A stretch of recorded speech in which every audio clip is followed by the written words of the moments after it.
ఒకానొక ఊళ్ళో ఒక గొప్ప పండితుడు ఉండేవాడు. ఆ పండితుడికి ఎవరైనా చదువు రాని వాళ్ళైనా విజ్ఞానవంతులు కాకపోతే ఆయనకి నచ్చేది కాదు. కష్టపడి పనిచేసే వాళ్ళు కొంచెం నల్లగా డల్గా ఉంటారు కదా, అలాంటి వాళ్ళను అంటే కూడా పండితుడికి నచ్చేది కాదు. ఒకసారి అనుకోకుండా పండితుడు పడవ ప్రయాణం చేయాల్సి వస్తుంది. నది మీద పడవ ప్రయాణం చేసేటప్పుడు పండితుడు ఆ పడవ నడుపుకునే అతన్ని ఏమని అడుగుతాడంటే, శాస్త్రాలు నీకు తెలుసా అని అడుగుతాడు. శాస్త్రాలు తెలుసా అంటే ఆ పడవ నడుపుకునే వ్యక్తి నాకు తెలియదండి అంటాడు. ఆ పడవ నడుపుకునే వ్యక్తి అనగానే సరేలే అని చెప్పేసి, అయ్యో నీకు తెలియదా, నీ జీవితంలో 50% వేస్ట్ అయిపోయిందండా నువ్వు శాస్త్రాలు తెలుసుకోలేకపోవడం వల్ల అంటాడు.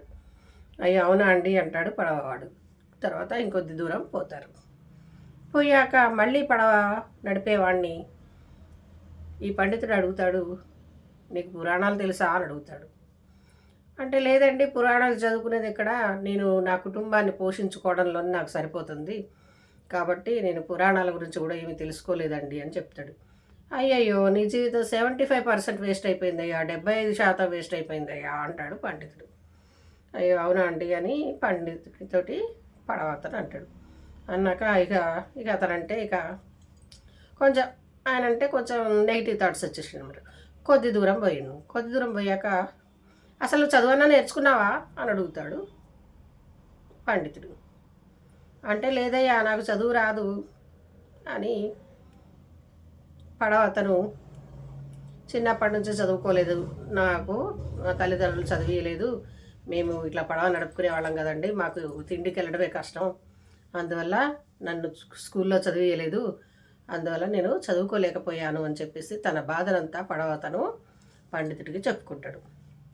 చెప్పుకునేసరికి ఇక పండితుడు అంటాడు కదా, నీకు చదువు కూడా రాదా, అయ్యో అయితే నీ జీవితం 90% వేస్ట్ అయిపోయిందయ్యా అంటాడు. అనగానే సరే ఇక అట్లా అన్నాడు కదా అని ఇతను బాధపడతాడు. ఇక కొద్ది దూరం అట్లా పడవలో ప్రయాణం చేస్తూ ఉంటారు. ఇంతలో అనుకోకుండా వర్షం వచ్చేస్తుంది. వర్షం వచ్చేసి మేఘావృతం అయిపోతాయి, అంత వాతావరణం అంతా గందరగోళంగా అయిపోతుంది. అయిపోయేసరికి ఈ పడవతను పండితుడిని అడుగుతాడు కదా, అయ్యా మీకు ఈత వచ్చా అయ్యా అని అడుగుతాడు.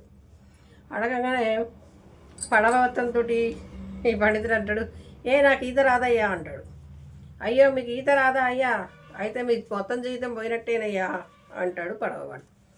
అయ్యో అదేంటి అలా అంటున్నావు అంటే, పడవలోకి నీళ్ళు వచ్చేసాయి కాబట్టి మనం ఈదుకుంటూ పోవాల్సిందే అని చెప్పి ఒకసారిగా పడవలోకి దూకేసి పడవతను ఒడ్డుకు ఈదుకుంటూ వెళ్ళిపోతాడు.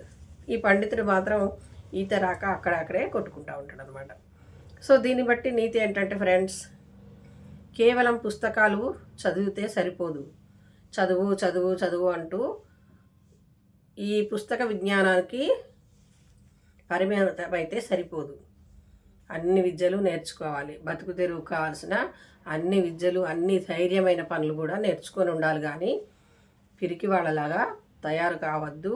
ఓన్లీ పుస్తక జ్ఞానమే మనకు అన్నం పెట్టదు, మనకు బతుకునివ్వదు.